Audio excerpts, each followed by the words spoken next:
Well, hi, this is Ken with Village Green, and today I wanted to talk with you a little bit about hardiness zones. Uh, these are zones that a lot of times we'll use to kind of determine what the plant hardiness is going to be, whether they're going to survive freezes like we had a couple of weeks ago. These are pretty much just rough guesses. The zones were created back in the 60s and then they were updated in the 90s. And they are based on the average low temperatures in the area. For example, Houston is zone 9.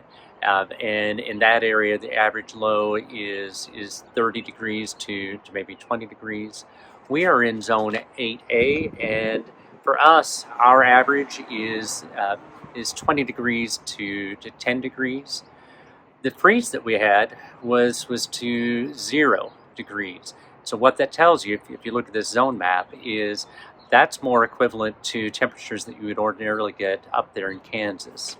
And so some of the plants that we use that are doing well, you can look at the zone map and the hardiness map and see like the Nandinas and boxwoods. If you type in those names, you're going to find that those are hardy for zones 6 through 10.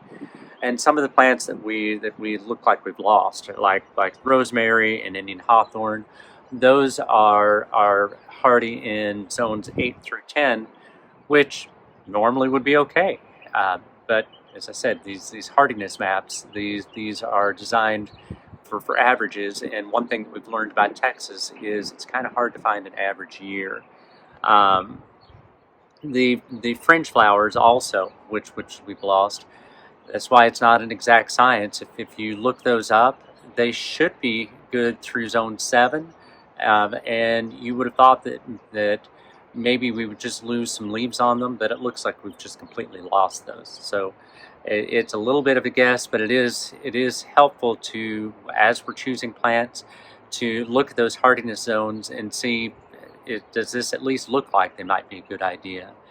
The other thing that I wanted to mention, as I said, our averages based on this zone map are in zone 8, and we got the temperatures up in zone 6.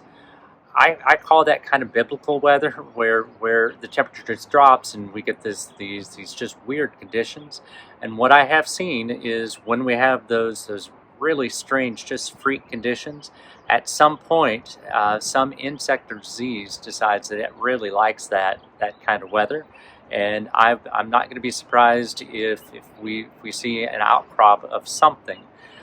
Over the years, I've seen outbreaks of just tons of crickets and what I call plagues of crickets and plagues of grasshoppers, and sometimes we'll see an outbreak of just a wild amount of chinch bugs. You may remember a couple of years ago we had armyworms in just a massive amount we had never seen before. So, as I said, a lot of times if we get what I call this biblical type weather, which is just freak and different than we normally would, at some point we get some sort of freak and strange outcropping of some insect and disease. So we'll kind of be on the lookout for that, and for those of you that have us doing the lawn care, we'll be watching for those for you. So this is Ken with Village Green. If you like these videos, please subscribe to our YouTube channel and also share them with your friends. Village Green, your neighborly landscape company.